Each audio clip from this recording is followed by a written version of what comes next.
sidang tahunan Ahli Parlimen dikurangkan.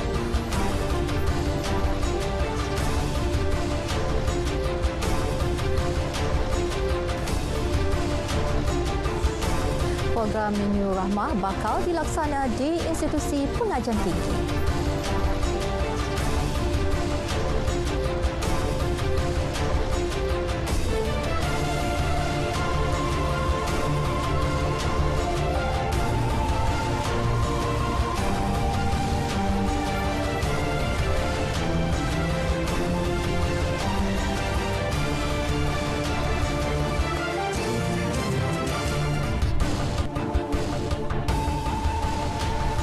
Assalamualaikum, salam Malaysia Madani, edisi Jumaat 3 Februari 2023. Berita Wilayah membawakan laporan terkini seluruh negara dan saya Miza Usni Muhammad lintas langsung dari Sabah, Sarawak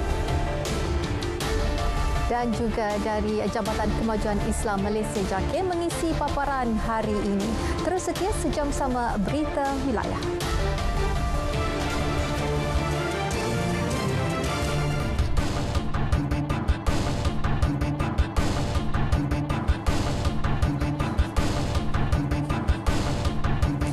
Peruntukan tahunan bagi ahli parlimen dikurangkan daripada 3.8 juta ringgit kepada 1.3 juta ringgit. Perdana Menteri Datuk Seri Anwar Ibrahim ketika mengesahkan perkara itu berkata, pengurangan elan yang bertujuan untuk mengawal keuangan negara itu akan dilaksanakan secara berperingkat. Pengurangan peruntukan melibatkan elan pembangunan dan akan diselaraskan dengan pejabat daerah dan pegawai kemajuan negeri. Ia termasuk untuk projek yang mendesak seperti pembaikan jalan yang rosak dan mendalamkan sungai.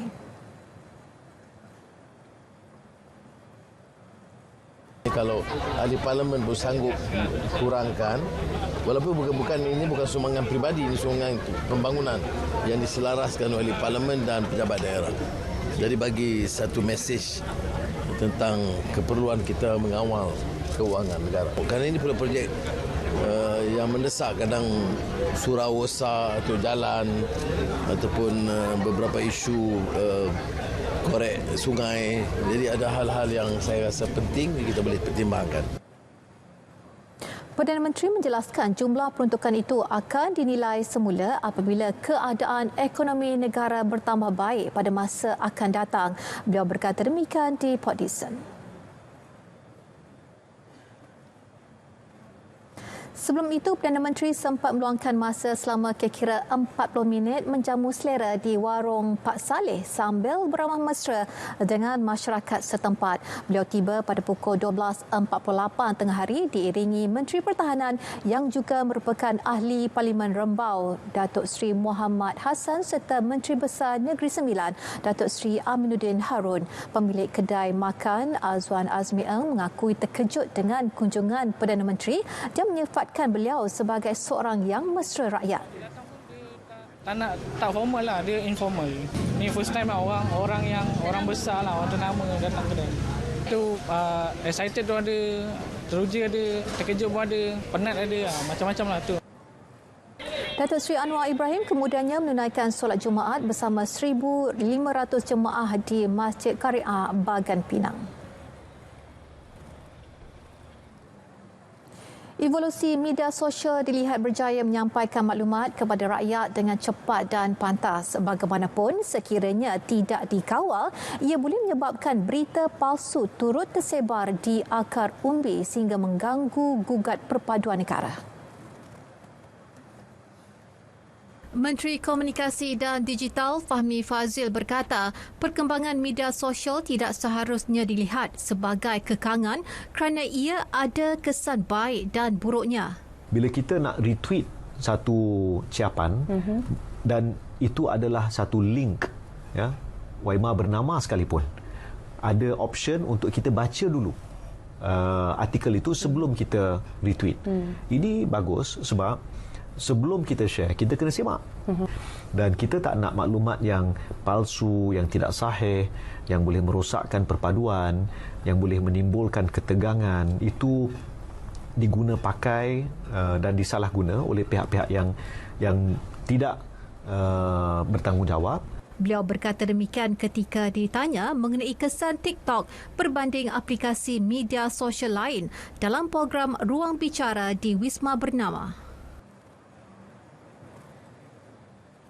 Pakej perpaduan jalur lebar tetap serendah RM69 sebulan menerima reaksi positif ramai. Pakej yang diumumkan Menteri Komunikasi dan Digital KKD itu memberi peluang kepada golongan sasar yang mahu melanggan pakej internet pada harga yang lebih murah. Alhamdulillah, dengan berita yang kita tahulah diumumkan tu dengan data RM69 kan, alhamdulillah bolehlah membantu sedikit sebanyak pasal dia unlimited, so memberi kepada impact pada rakyat yang kurang berkemampuan tetapi ingin memiliki data, so insyaallah alhamdulillah boleh sangat-sangat membantulah.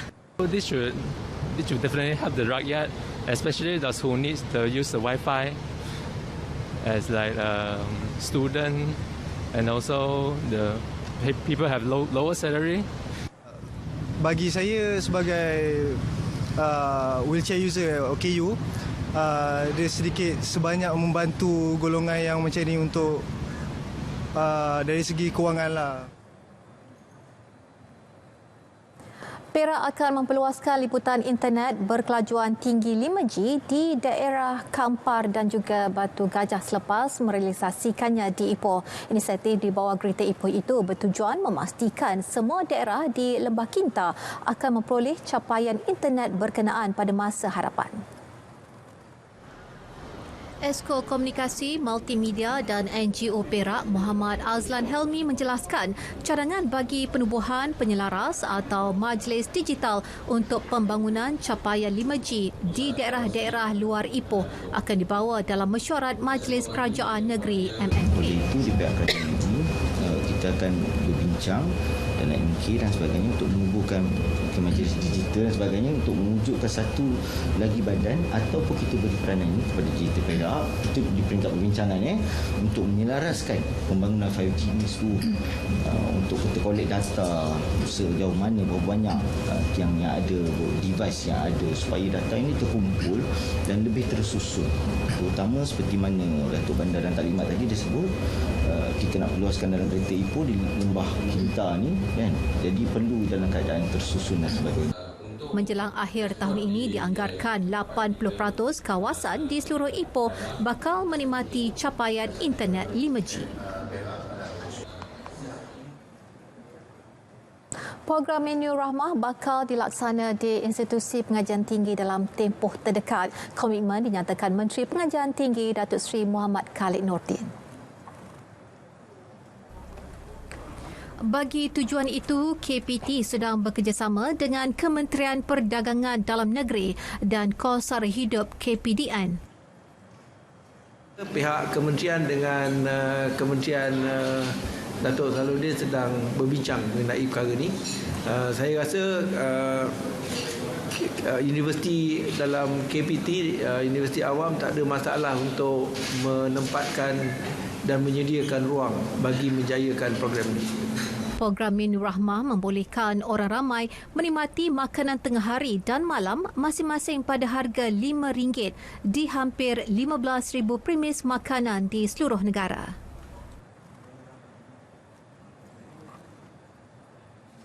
Niat untuk berkongsi rezeki itu antara faktor utama peniaga memilih untuk turut serta menyediakan menu rahmah di premis perniagaan di Cendrawasih, Kuantan. Walaupun keuntungan yang diperoleh berkurang, namun ia dianggap sebagai satu usaha untuk membantu golongan yang memerlukan. Ada untung, ada jugalah. Tak banyak pun. Kalau kita buat macam biasa, dah lama dah buat masakan panas. Dengan keadaan barang sekarang mahal, tak ada untung. Kalau 100 kita beli barang sehari, tak balik pun 100. Sakit sangat. Tapi ni adalah sikit. Orang cakap sikit pun, kita tak beli barang banyak. Barang tak banyak dah, tak pakai macam nak barang yang mahal semua. Ada untung, boleh sikit pun, orang makan sikit, kita makan sikit, kongsi kan, dia kan buat rezeki kongsi kan, sikit seorang. Tambah salina menu Rahmah di premisnya akan ditukar setiap hari bagi memberikan pilihan kepada pelanggan yang datang. Malah sejak ia diperkenalkan, perniagaannya mendapat sambutan yang baik dengan lebih 100 set menu Rahmah terjual setiap hari. Jadi di segi pengguna pula, pelanggan, saya haraplah dengan ini dapat kita beri sokongan lah pada program menu Rahmah ni supaya dapat menjana ekonomi semua pihak lah, terutama peniaga dan juga pengguna sendiri dapat faedah. Dengan nilai harga RM5 ni mungkin sesuai lah atau patut lah pada ketika ini di mana kita dibebankan dengan masalah ekonomi lah. Berbaloi sangat dengan harga yang RM5 kita dapat makan nasi dengan lauk semua ada, dengan air semua percuma. Okey, memadai sangat.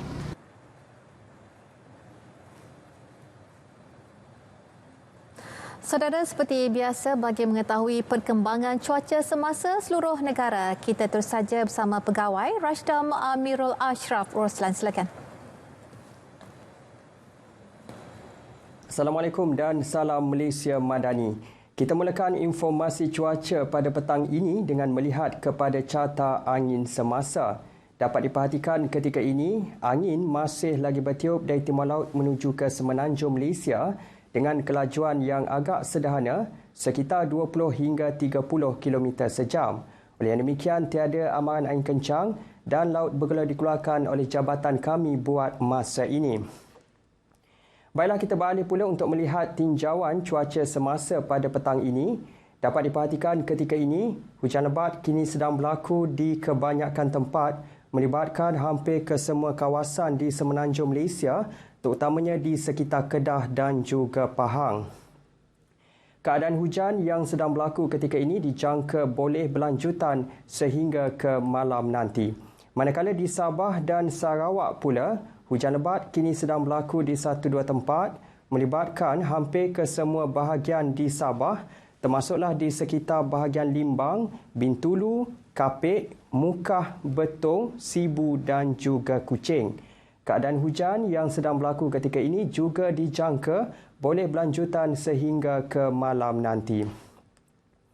Baiklah, untuk makluman semua juga, Met Malaysia telah pun mengeluarkan amaran hujan berterusan peringkat waspada melibatkan bahagian-bahagian yang berwarna kuning berkenaan, yang mana hujan yang berterusan dijangka berlaku di kawasan-kawasan berkenaan sehingga ke tengah malam esok. Oleh yang demikian, dinasihatkan kepada penduduk di kawasan yang terlibat agar sentiasa berwaspada dan mengambil langkah yang berjaga-jaga dalam menghadapi keadaan cuaca yang tidak diingini berlaku. Baiklah, sekian sahaja informasi cuaca pada petang ini. Dapatkan maklumat cuaca terkini dan sahih melalui aplikasi My Cuaca atau boleh ke laman sesawang kami di www.met.gov.my. Sebelum berpisah, kita ikuti tinjauan cuaca bagi bandar-bandar utama di Malaysia. Sekian, Assalamualaikum dan salam Malaysia Madani.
Fokus negeri di bawah Bayu, Keputusan Mahkamah Perlembagaan Sepanyol yang memihak kepada kerajaan Malaysia dalam tuntutan sekumpulan individu suluk kepada Sabah pengiktirafan kepada negara. Jadi untuk butiran langsung, kita terus saja bersama Radwin Robin di Kota Kinabalu. Silakan Radwin.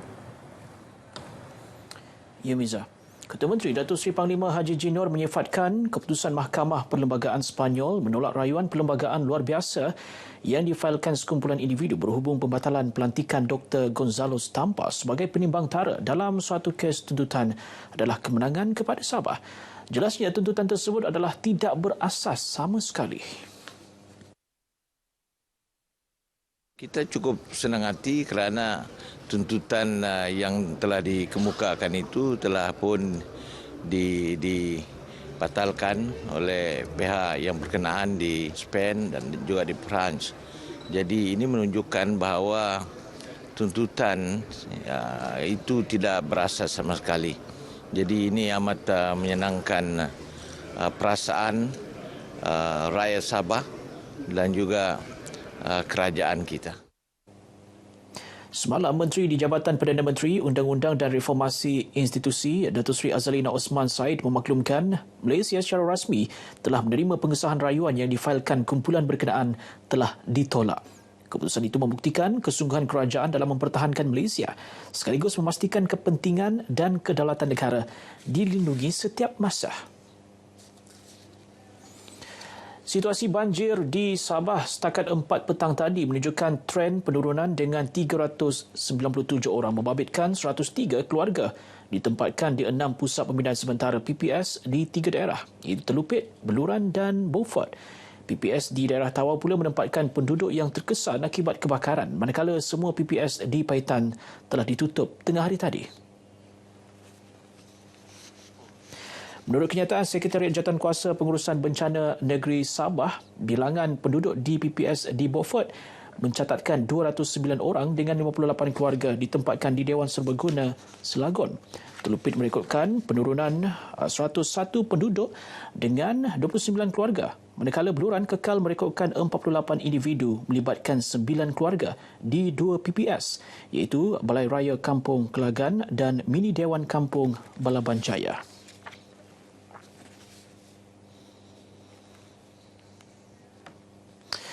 Di Beluran, penduduk yang ditempatkan di Pusat Pembinaan Sementara PPS berpuas hati dengan kerja-kerja pengoperasian dan kawalan agensi terbabit. Kemudahan yang disediakan seperti bekalan elektrik, dapur dan tandas juga sentiasa berada dalam terbaik dan memuaskan. Sentiasa memantaulah sebab pada paras air sekarang ni dia tidak menurun, dia kadang-kadang dia turun naiklah. Belum selamat lagi lah untuk kita declare kawasan itu selamat. Dan fokus kami pada hari ini untuk menyelamatkan mangsa-mangsa yang belum berpindah di area kampung swasta dan juga menghantar bakul-bakul makanan kepada mangsa yang tidak mau berpindah lah.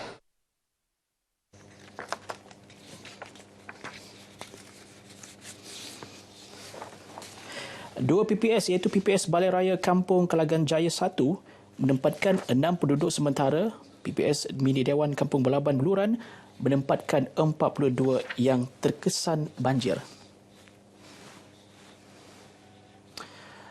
Baik, setakat ini keadaan paras air sungai Padas di Beaufort masih lagi tinggi dan semua jabatan di bawah Pusat Kawalan Operasi Bencana PKOB masih giat melakukan pemantauan dan pemeriksaan banjir, khususnya di kawasan berisiko atau hotspot. Sentiasa memantaulah sebab pada paras air sekarang ni dia tidak menurun, dia kadang-kadang dia turun naiklah. Belum selamat lagi lah untuk kita declare kawasan itu selamat. Dan fokus kami pada hari ini untuk menyelamatkan mangsa-mangsa yang belum berpindah di area kampung swasta dan juga menghantar bakul-bakul makanan kepada mangsa yang tidak mau berpindah lah. Antara kawasan tumpuan adalah Kampung Swasa, Kampung Bangkalalak dan Kampung Bakalau. Jelasnya 4 lagi keluarga telah memohon bantuan untuk dipindahkan ke Pusat Pembinaan Sementara PPS Banjir di Dewan Serbaguna Selangor. Selain itu, PKOB Beaufort juga terus mengagihkan lebih 500 pek makanan kepada penduduk yang terjejas banjir tetapi masih berada di kediaman masing-masing. Beralih ke kejadian kebakaran 12 buah rumah di Jalan Guru, Kampung Jawa Tawau.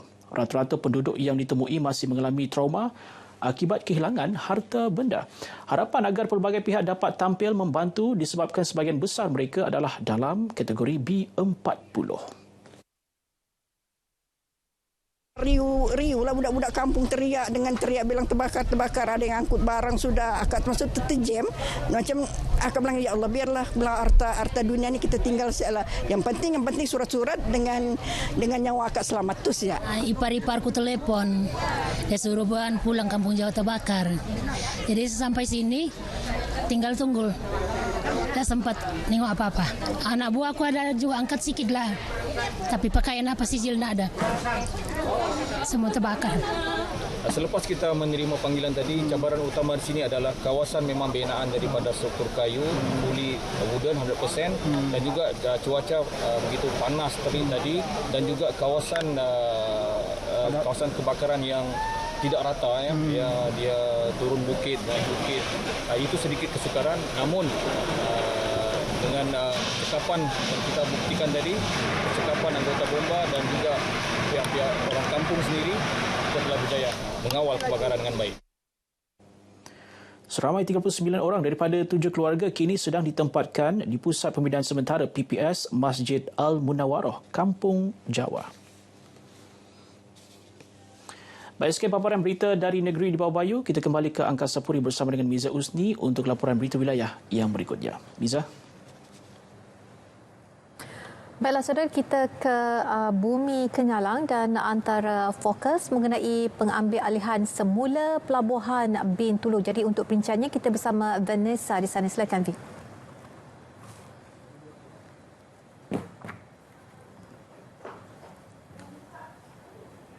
Ya, Miza. Kementerian Infrastruktur dan Pembangunan Pelabuhan MIPD telah ditugaskan untuk mengetuai rundingan bersama Kementerian Pengangkutan di Putrajaya berkenaan hasrat Kerajaan Sarawak untuk mengambil alih semula pelabuhan Bintulu. Timbalan Premier Dato' Ahmad Douglas Ugambas yang juga Menteri MIPD berkata, Premier Sarawak Dato' Patinggi Tan Sri Abang Johari Tunopeng telah memberikan arahan berkenaan semasa mesyuarat bulanan Kabinet semalam. Dato' Ahmad Douglas memberitahu ia bukan tugas kecil kerana ketika ini Sarawak juga mempunyai pelabuhan sama laju di Bintulu. Katanya Dato' Patinggi Tan Sri Abang Johari hanya mahu satu pelabuhan sahaja di Bintulu. Justru kementerian akan meneliti ordinan lembaga-lembaga pelabuhan 1961 serta berharap rang undang-undang dapat dibentangkan di persidangan Dewan Undangan Negeri menjelang penghujung tahun ini. Beliau menyatakan demikian pada Majlis Rawat Mahkamah Tahun Baharu Cina MIPD di Kuching. Dato' Ahmad Douglas memberitahu hasrat Sarawak untuk mengambil alih semula pelabuhan Bintulu daripada Kerajaan Persekutuan bertujuan menjadikannya sebahagian daripada kluster pelabuhan negeri yang akan dikawal selia di bawah pihak berkuasa pelabuhan pusat. Dalam pada itu, timbalan Premier itu berkata, satu lagi tugas besar MIPD ialah menghasilkan Pelan Induk Pelabuhan Sarawak. Kajian itu bertujuan untuk menambah baik dan meningkatkan kecekapan perkhidmatan pelabuhan, keselamatan pelabuhan melalui pemasangan sistem pengurusan trafik kapal, kemudahan aids to navigation, kren kerja-kerja pengorekan dan meneroka peluang perniagaan baharu. Kerajaan memperuntukkan sejumlah RM4 juta untuk tujuan itu yang bermula dengan Lembaga Pelabuhan Miri. Peningkatan hasil pendapatan yang diperolehi Sarawak tahun lepas membolehkan ia dikongsi kepada rakyat di negeri ini. Timbalan Premier Datuk Seri Dr. Sim Kuihian berkata, ini turut dibuktikan dengan melanjutkan diskaun bil elektrik menerusi bantuan khas Sarawak Ku Sayang BKSS sebanyak 5 hingga 25% bagi 6 bulan pertama tahun ini bagi pengguna domestik, komersial dan industri. Datuk Seri Dr. Sim menjelaskan kadar tarif elektrik di Sarawak juga lebih murah jika dibandingkan negara luar seperti London dan Singapura. Sarawak dengan Sarawak ada pakai duit baru boleh berkongsi. Itu electricity bill baru boleh kasih terus diskaun. Mana negeri lain ada. Itu kita tahu satu unit electricity di London berapa? 40 pence. 40 pence RM20. Sarawak RM25. kasih diskaun lagi. Ujarnya prestasi hasil kewangan tahun 2022 Sarawak menyaksikan peningkatan sebanyak 65% berbanding tahun 2018 dengan jumlah pendapatan sebanyak 7 bilion ringgit. Justru itu jelas Datuk Dr. Sim dengan adanya pemberian diskaun bil tersebut ianya akan membantu rakyat dan komuniti perniagaan dalam mengharungi cabaran ekonomi dan mengurangkan kos sara hidup serta kos perniagaan. Beliau berkata demikian ketika berucap pada majlis sambutan Tahun Baharu China Parti Rakyat Bersatu Sarawak SUPP Sibu di Dewan Suara Sibu. Dalam pada itu beliau berkata perpaduan antara masyarakat di Sarawak harus dikekalkan dalam memastikan keharmonian antara kaum terus terjaga. Katanya sambutan Tahun Baharu Cina merupakan perayaan yang penting masyarakat Cina dan ia merupakan peluang kepada anak tempatan untuk balik ke kampung halaman setelah hampir 2 tahun perayaan itu tidak dapat disambut secara besar-besaran. Kementerian Pembangunan Wanita, Kanak-kanak dan Kesejahteraan Komuniti menyambut baik pengumuman mengenai pakej perpaduan jalur lebar tetap yang diumumkan oleh Menteri Komunikasi dan Digital Fahmi Fazil baru-baru ini. Menterinya Datuk Seri Fatimah Abdullah dalam satu kenyataan ringkas berkata ia merupakan satu berita baik kerana menawarkan perkhidmatan jalur lebar pada harga yang lebih murah kepada golongan miskin dan rentan B40, orang kurang upaya dan warga emas. Datuk Seri Fatimah menambah langkah ini menepati prinsip equity dan menyeru golongan berkenaan supaya tidak melepaskan peluang tawaran murah perkhidmatan tersebut. Beliau dalam pada itu menyatakan ada rakyat yang akan terlepas daripada mendapat faedah pakej terbabit disebabkan kawasan tertentu di luar bandar yang belum mempunyai liputan internet. Fahmi menerusi kenyataannya semalam memaklumkan pakej perpaduan jalur lebar tetap menawarkan perkhidmatan dengan kelajuan 30 Mbps bersama data tanpa had yang berharga hanya RM69 sebulan. Pakej tersebut akan mula ditawarkan bulan depan dengan kontrak langganan selama 24 bulan. Kerajaan Sarawak dan Lembaga Kemajuan Tanah Persekutuan Felda akan mewujudkan satu jawatan kuasa bertindak bersama bagi melihat cara terbaik untuk Felda menguruskan aset-aset miliknya di Sarawak. Pengerusi Felda Tan Sri Idris Jusoh berkata penubuhan jawatan kuasa tersebut dicadangkan oleh Premier Sarawak Datuk Patinggi Tan Sri Abang Johari Tunopeng dalam pertemuan semasa sesi kunjungan hormat di Kuching hari ini. Menurut Tan Sri Idris Jusoh, jawatan kuasa itu akan meneliti dan membincangkan tentang peranan Felda di Sarawak bagi membolehkan Felda melangkah ke hadapan menjadi lebih baik dan mudah diselaras di Sarawak. Bercakap kepada media selepas kunjungan hormat tersebut, Tan Sri Idris memaklumkan untuk jawatan kuasa berkenaan Felda akan diletakkan di bawah timbalan pengarah besar, manakala bagi Kerajaan Sarawak ia akan diselaras oleh pengarah unit perancang ekonomi Lester Matthew. Saya merasa amat sukacita kerana Yang Amat Berhormat Tan Sri Premier memberi satu way forward yang positif lah tentang kerjasama tersebut. Kata be fair to everybody lah. Kita pun nak be fair to pendokor-pendokor Felda yang ramai itu 100,000 lebih itu dan kita juga have to be fair to the Sarawak government. Very good meeting. I'm very happy. Dalam pada itu ditanya jika ada perancangan untuk membuat comeback bagi Felda United FC, Tan Sri Idris berkata tiada perancangan ke arah itu untuk masa ini kerana Felda yang kini dalam proses rasionalisasi mempunyai perkara besar yang masih belum diselesaikan dan perlu menumpukan perhatian kepada isu-isu berkenaan. Tentang kerjasama tersebut. Perpaduan antara kaum menjadi kunci keharmonian dan kemakmuran yang dikecapi oleh masyarakat majmuk di Sarawak sejak sekian lama. Ahli Dewan Undangan Negeri Adun Darul, Safi'i Ahmad menjelaskan keharmonian tersebut perlu dikekalkan untuk menjadikan Sarawak contoh terbaik dalam perpaduan antara kaum di negara ini. Syafi'i Ahmad berkata semangat toleransi masyarakat berbilang kaum di negeri ini dengan terutama meraihkan perayaan kaum lain harus diteruskan bagi menyelahkan lagi perpaduan masyarakat di Sarawak. Bercakap semasa merasmikan Pesta Angpau 2023 daerah Darul baru-baru ini, beliau teruja melihat kehadiran pelbagai masyarakat yang ada di Darul terutama meraihkan perayaan kaum Cina itu. Dalam pada itu, beliau memberitahu Daro akan mengalami perubahan dalam tempoh 5 tahun apabila pelbagai projek berimpak tinggi yang sedang dan akan dilaksanakan siap sepenuhnya. Antara projek yang sedang dilaksanakan adalah Jambatan Muara Lasa, Pasar Tani Daro, Pusat Sumber Digital Daro, Daro Waterfront dan bangunan kedai baharu. Sementara itu, pada Majlis Pemimpin Bersama Rakyat Sungai Serban Daro, Syafiee menyempurnakan perasmian projek transformasi luar bandar RTP bina baru jeti Gereja Sungai Serban bernilai RM100,000 dan Balai Raya Sungai Serban bernilai RM180,000. Beliau menambah rumah panjang Serban juga bakal menikmati pembangunan seperti projek bekalan elektrik 24 jam yang sedang giat dilaksanakan. Jelasnya, bagi usaha untuk menyambung jalan raya ke kawasan itu juga akan diusahakan bagi memberi keselesaan kepada penduduk setempat. Malah katanya penduduk di kawasan itu juga telah menikmati bekalan air menerusi projek bekalan air alternatif Sarawak Sawas yang siap dilaksanakan oleh kerajaan negeri. Sehubungan itu, Syafiee menekankan pentingnya kerjasama penduduk bagi memastikan kawasan Serban menerima pembangunan secara berterusan. Sebanyak 153 tapak niaga disediakan oleh Majlis Daerah Limbang MDL untuk peniaga sepanjang bulan Ramadan tahun ini melibatkan 2 lokasi. Wali Kota MDL, Kaunselor Sufian Mohad berkata, bilangan tapak niaga itu bertambah berbanding tahun sebelumnya yang hanya menyediakan sekitar 130 tapak.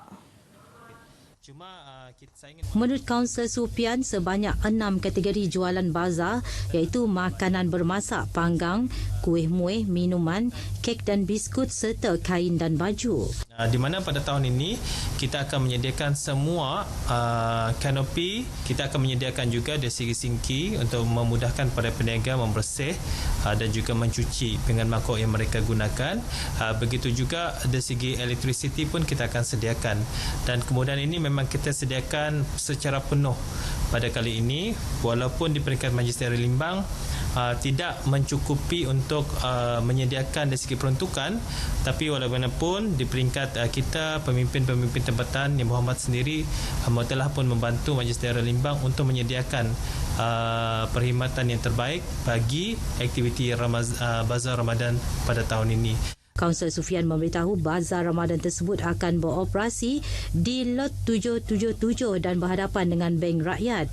Beliau memberitahu demikian di pejabatnya di Limbang. Tambahnya, bagi mereka yang berhasrat untuk berniaga boleh mendapatkan borang di kaunter MDL, dan bagi mereka yang menjalankan jualan secara berpusat di kampung-kampung atau secara individu di hadapan rumah perlu mendapatkan permit daripada pihak MDL. Mengulas lanjut mengenai kesesakan lalu lintas yang berkemungkinan berlaku di tapak bazar Ramadan kelak, beliau berkata MDL akan bekerjasama dengan polis dan rela. Katanya, selain itu pengunjung dinasihatkan untuk meletak kenderaan bertingkat di Limbang Plaza dan berkongsi kereta apabila ke Bazar Ramadan. Seramai 43 orang dari 6 buah kampung menerima insentif khas daripada sebuah syarikat pengekstrak pasir di Kuching. Mereka merupakan yang hilang sumber pendapatan kesan daripada aktiviti pengorekan pasir di sungai berhampiran kampung mereka. 6 buah kampung terbabit ialah Kampung Segedup, Kampung Paruh, Kampung Sungai Maung, Kampung Sandong, Kampung Rantau Panjang dan Kampung Sejijak. Inisiatif berkenaan melibatkan dana berjumlah RM25,800. Timbalan Pengarah Pengurusan Jabatan Tanah dan Servis Sarawak, Awang Zamhari, Awang Mahmud berkata, ia merupakan tanggungjawab sosial korporat CSR kepada mana-mana syarikat pengekstrakan pasir seperti yang telah diwartakan kerajaan negeri sebelum ini. Inisiatif tersebut dikenalkan mewajibkan syarikat-syarikat yang mendapat lesen mengekstrak pasir untuk memberikan sumbangan kepada pihak yang terkesan dari aktiviti pengorekan. Beliau menjelaskan pada majlis sumbangan insentif terbabit di Pusat Konvensyen Borneo Kuching. Ya, perkongsian itu tadi mengakhiri berita dari Sarawak. Salam Malaysia Madani dan kita kembali bersama Miza di Angkasa Puri. Silakan. Baik, terima kasih Vanessa.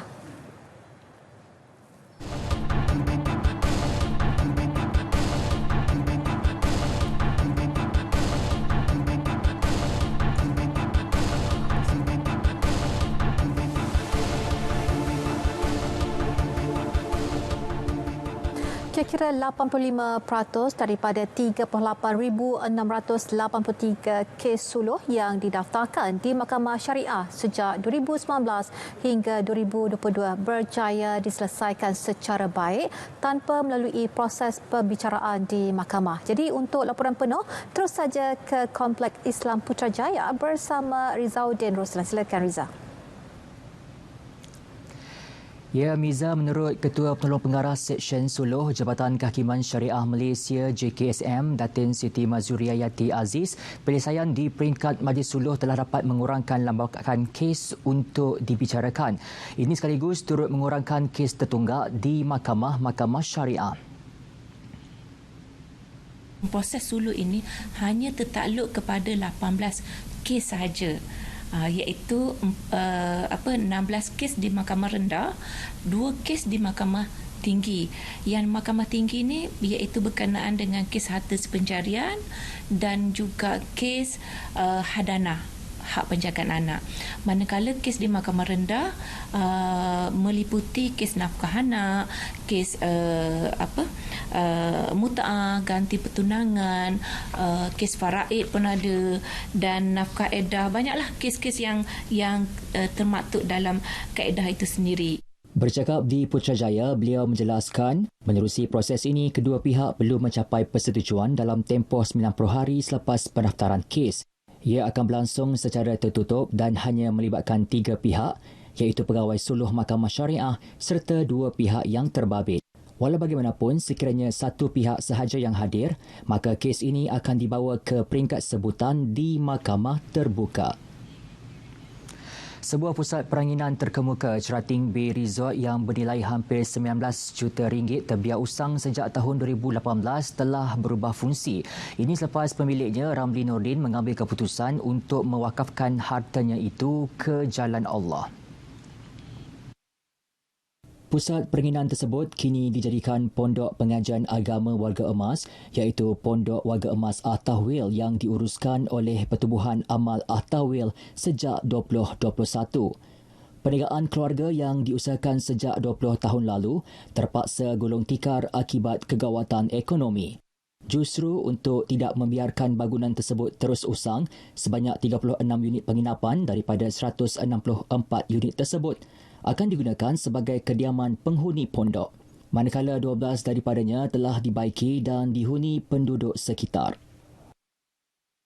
Saya fikir pondok pun tak apalah, retirement village sama lah pondok kan. Jadi kita pun buat konsep, pondok saya nak buat ni bukan untuk semua orang, untuk orang yang kata pesara lah, warga emas lah. Saya rasa keperluan tu makin meningkat. Tapi kalau kita punya konsep ni lain sikit pada orang kan. Pasal konsep kita orang yang duduk sini mesti aktif. Macam tu.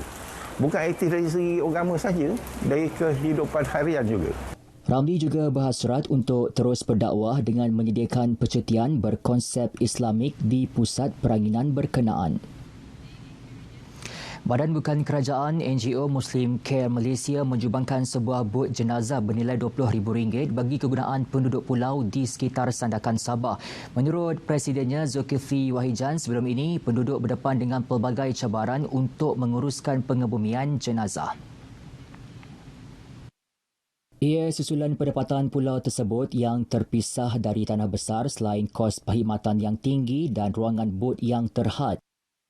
Kenapa bot jenazah ini sangat diperlukan? Kerana bila ada orang meninggal di pulau-pulau tadi, Pulau Nunuyan, Pulau Berhala, Kampung Litat dan beberapa pulau-pulau lain tu, mereka terpaksa dikebumikan di tanah besar Sandakan ni. Di mana 2 saja perkuburan Islam di sini, iaitu perkuburan Islam Batu 11 dan perkuburan Islam Jalan Aman. Sebab tu sangat-sangat bermanfaat bot ini untuk membawa jenazah bilik kematian ke tanah besar Sandakan. Kemudahan ini sangat diperlukan oleh 3,000 orang penduduk yang sudah menetap hampir 25 tahun di kepulauan tersebut dan kebanyakan mereka membina rumah di atas air. Selain pengurusan jenazah, bot tersebut juga boleh dijadikan pengangkutan percuma untuk membawa penduduk mendapatkan rawatan di Hospital Sandakan. Bot ini dapat memberikan manfaat kepada masyarakat di kampung ini. terutamanya untuk kegunaan mengangkat jenazah dan ibu-ibu yang akan bersalin, dan untuk masyarakat yang ada sakit kritikal. Bahagian itu tadi mengakhiri kita langsung dari Kompleks Islam Putrajaya. Kembali ke Angkasa Puri untuk berita selanjutnya. Salam perpaduan dan Assalamualaikum.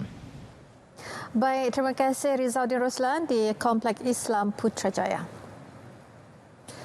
Siasatan menyeluruh kerosakan struktur jenjabat dan tiang yang retak berhampiran stesen transit aliran ringan LRT Bandaraya mengambil masa 2 minggu untuk dilengkapkan. Ketua Pegawai Operasi Kumpulan Strategik dan Pembangunan Prasarana Berhad, Prayudut berkata perunding kejuruteraan yang dilantik telah memulakan siasatan semalam. Kajian ini akan diteliti oleh sebuah jawatan kuasa yang dianggotai bukan sahaja oleh Prasarana tetapi juga JKR, JPS, DBKL dan DOSH. Kajian untuk mendapat root cause dijangka akan siap dalam masa 2 minggu. Laporan ini akan dimajukan juga kepada Kementerian Pengangkutan dan APAD, iaitu Pengawal Selia Rail di Malaysia. Jelasnya keselamatan penumpang perlu diutamakan. Setiap tindakan mengambil kira faktor keselamatan sebelum memulakan operasi seperti sedekala. Sebelum ini, operasi perkhidmatan LRT laluan Ampang mengalami kelewatan atas faktor keselamatan menyebabkan gangguan antara 2 stesen iaitu stesen Masjid Jamik dan Bandaraya bermula 27 Januari lepas. Perkhidmatan bas perantara telah diaktifkan bagi penumpang yang terkesan akibat gangguan tersebut selain penempatan petugas tambahan bagi melancarkan pergerakan. Waktu puncak perkhidmatan juga dilanjutkan dari 6.30 pagi hingga 10.30 pagi dan 4.30 petang hingga 8.30 malam. Kos pembangunan semula Stadium Shah Alam akan diperincikan selepas pameran dan sesi libat urus awam selesai dilaksanakan. Menteri Besar Selangor Datuk Seri Amiruddin Shah-Arim menjelaskan perincian itu akan dibuat sama ada pada hujung bulan ini atau awal Mac nanti.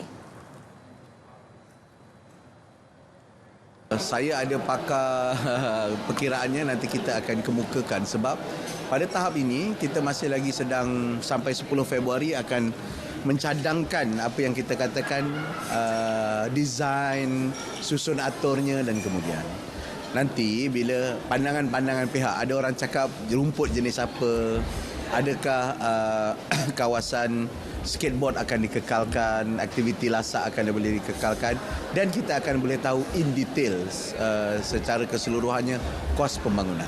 Tapi kita akan menetapkan bahawa kita akan cuba at par paling tidak dengan kos pembaik pulihkan yang mencecah 700 juta. Tambah beliau, pihaknya juga akan mengumumkan tanah yang akan ditukar kerajaan negeri dengan syarikat pemaju Malaysian Resources Corporation Berhad MRCB. Beliau berkata demikian bagi mengulas isu kos pembinaan semula Stadium Shah Alam yang dianggap tidak logik.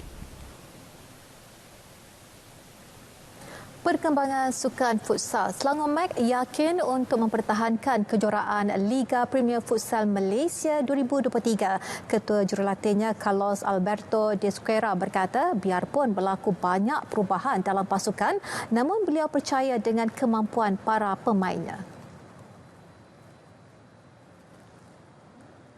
It's a new season.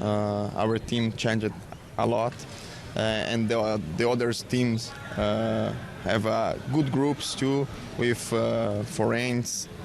So we need to keep a good work, a smart work, and I hope a great season. I really believe in these guys. Sementara itu, bagi pemain Selangor Mac, Syed Aizat Daniel Syed Nasir pula, ilmu yang diturunkan oleh jurulatih akan dimanfaatkan untuk menghadapi musim yang baharu yang lebih mencabar. Inilah peluang untuk kita orang buat triple champion. InsyaAllah kalau dengan usaha yang semua player bagi, management bagi, InsyaAllah kita orang boleh jadi champion lagi. Mereka ditemui selepas perlawanan persahabatan yang menyaksikan Selangor Mac membenam ATM 7-1 di Shah Alam. Skuad judo negara optimis meraih sekurang-kurangnya 1 pingat emas di Sukan C Kemboja Mei ini. Atlet muda negara Amir Daniel Abdul Majid menjadi sandaran utama untuk merealisasikan sasaran itu dalam kategori bawah 73 kg. Pengurus pasukan Marjan Abdullah berkata beberapa perubahan perlu dilakukan susulan banyak perubahan acara pada edisi kali ini. Banyak acara berubah di SEA Games kali ini.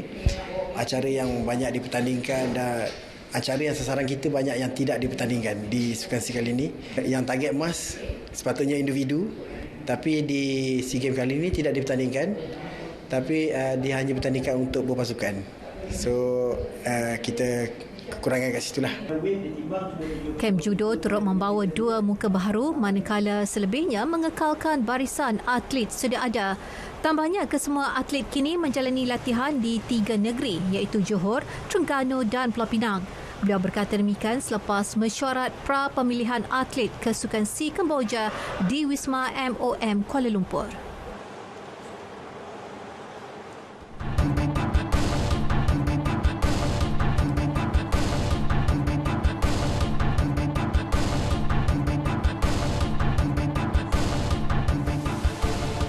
Bermula 6 petang ini, beberapa jalan sekitar Ipoh akan ditutup secara berperingkat. Penutupan hingga Selasa ini sempena sambutan perayaan Thaipusam.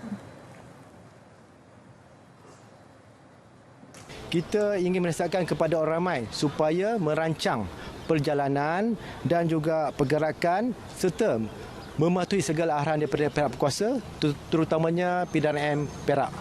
Begitu juga semua pihak, pengunjung, orang ramai supaya menjaga keselamatan diri sendiri dan juga harta benda sepanjang berada di kawasan perayaan ini.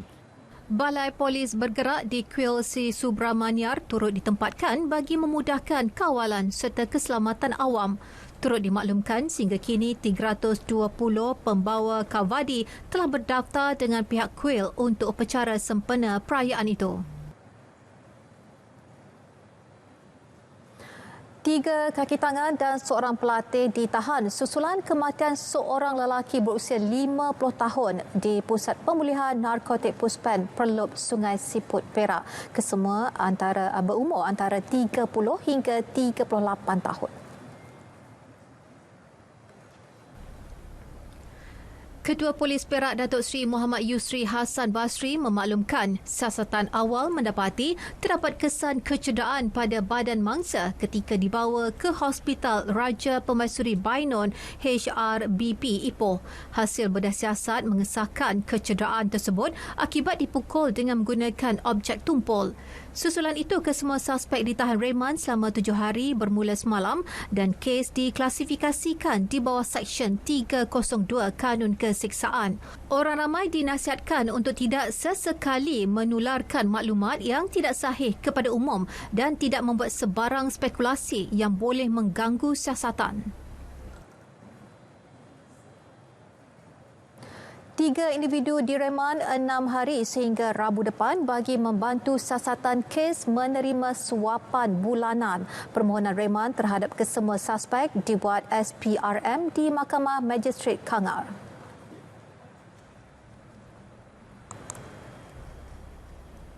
Magistrate Siti Nur Hasliza Ahmad Ali membenarkan permohonan berkenaan.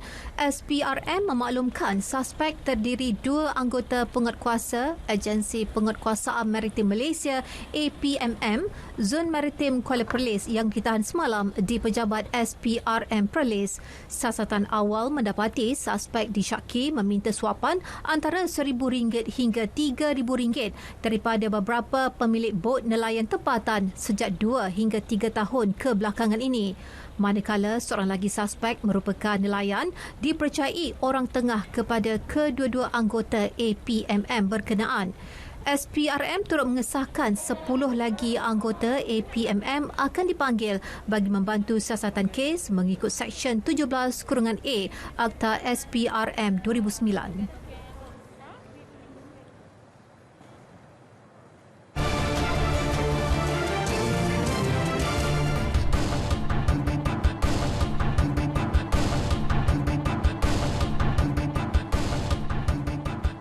Pelaksanaan program pertanian bandar atau komuniti berupaya mengurangkan perbelanjaan harian antara 70 hingga RM100 sebulan.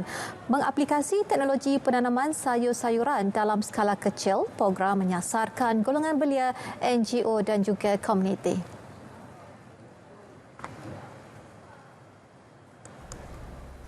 Pengarah Pertanian Terengganu, Datuk Zulkifli Amin Yusof mengharapkan lebih ramai penyertaan diterima memandangkan pelbagai kursus asas pertanian bandar disediakan khusus untuk penyediaan makanan seimbang. Program sebegini boleh sekurang-kurangnya penduduk-penduduk miskin yang di bandar ni mengurangkan perbelanjaan harian mereka, iaitu dengan cara mereka menanam sayur-sayuran keperluan harian mereka dah di tepi-tepi rumah, di beranda-beranda rumah. Maknanya dalam 2-3 pasu bunga kata contoh. Sepanjang tahun lepas sahaja, lebih 1,000 peserta menerima kit pertanian bandar menerusi program pembangunan pertanian komuniti. Saya syorkan kepada rakyat kita lah untuk berkebun di tepi rumah. Walaupun kecil-kecil pun sekurang-kurangnya kita dapat menghasilkan produk kita sendiri dengan bebas racun. Dan kita tak payah dah nak pergi pasar beli sayur-sayur. Cabaran kalau saya hari tu rasa macam putus asa jugalah sebab kita ilmu tak banyak mana kan. Jadi macam bila cucuk tanam tu ada macam serangga lah biasanya, penyakit. Jadi macam bila ada tu jadi kita terpaksa Google. Lepas tu ada tu saya pergi ke pejabat pertanian untuk tanya macam mana apa masalah-masalah tu kan. Jadi kat situlah biasanya kita akan bertukar-tukar ilmu. Keadaan ini juga tidak terhad kepada penggunaan tanah ataupun media tanah. Jadi kita boleh tanam walaupun berada di mana-mana sajalah. Jadi pelajar yang berada di kawasan kampung ataupun yang berada di desa ataupun yang tinggal di kawasan yang rumah bertingkat, mereka boleh buat ataupun laksanakan pertanian. Cumanya kerajinan ataupun usaha. Nak sebudaya, tak nak sebudalih. Jadi dalam keadaan yang kita harga makanan semakin tinggi, contohnya sayur-sayuran meningkat, jadi itulah satu peluang untuk kita terlibat secara aktif dalam pertanian. Terutamanya menanam sayur-sayur yang keperluan harian. Contohnya kangkung, bayam, daun bawang ataupun hasil-hasil herba lah. Jadi itu sangat penting saya rasa kepada pelibatan pelajar. Komuniti ini juga alternatif terapi minda masyarakat bandar.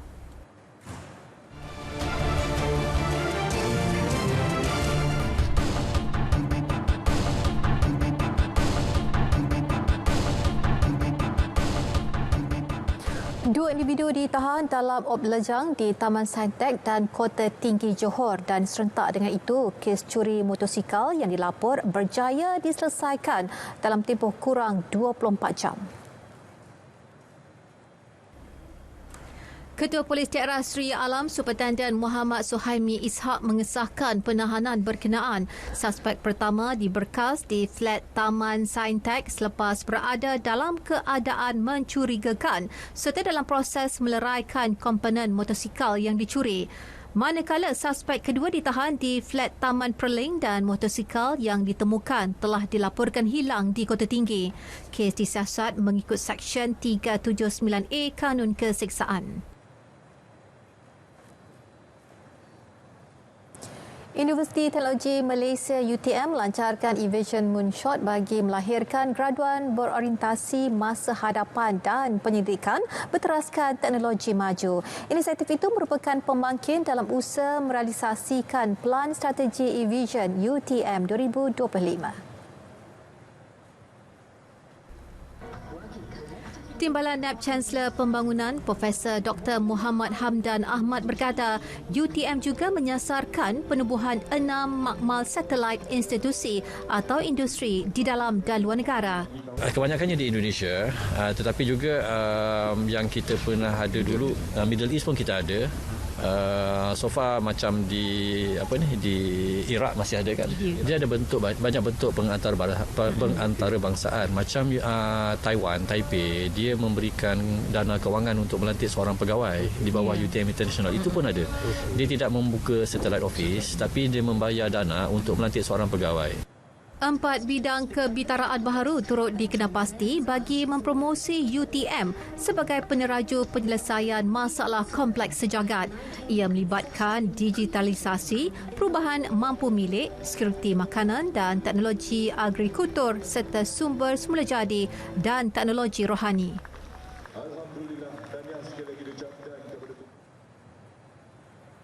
Kelab Johor Darul Takzim JDT terus mencatat keputusan positif dalam siri aksi persahabatan di Dubai dan terbaru skuad kendalian Istiban Solari itu melakar kejutan menewaskan kelab Rusia Lokomotiv Moskow 1-0.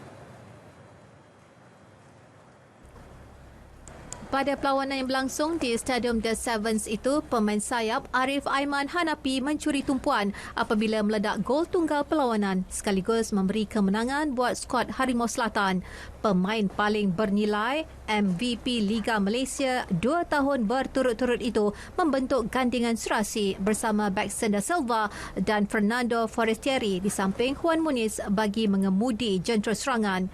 Kemenangan itu adalah yang ketiga di lakar JDT selepas mengharungi 4 perlawanan persahabatan di sana. Pada aksi pertama 25 Januari lalu, mereka tumpas 2-0 kepada sebuah lagi kelab Rusia FC Rostov. Perlawanan kedua menentang kelab Bulgaria FC Levski Sofia pula terpaksa ditamatkan awal akibat pergaduhan ketika JDT mendalui 1-0. Anak buah Solari kemudian menewaskan kelab UAE Fursan Hispania 3-0 pada perlawanan berikutnya. Selepas ini, JDT akan melengkapkan aksi pramusim dengan menentang juara Liga Rusia Zenit St. Petersburg pada 6 Februari. Dua negara. Apa khabar semua? Persembahan istimewa artis-artis Malaysia dan nyanyian memukau bintang-bintang Singapura. Dicerikan oleh Nabila Huda dan Suzairi Sumari di atas satu pentas demi satu irama. Rock and roll Singapura. Nyanyi bersama ya. Saksikan secara langsung Muzika Extravaganza Sabtu 4 Februari 8.30 malam. Dibawakan pada anda. Terbaik hanya di TV2. Baik, berita wilayah berakhir di sini. Dapatkan perkembangan sahih sepanjang masa melalui portal berita rtm.gov.my yang sahih di RTM. Dengan itu, Assalamualaikum dan salam Malaysia Madani.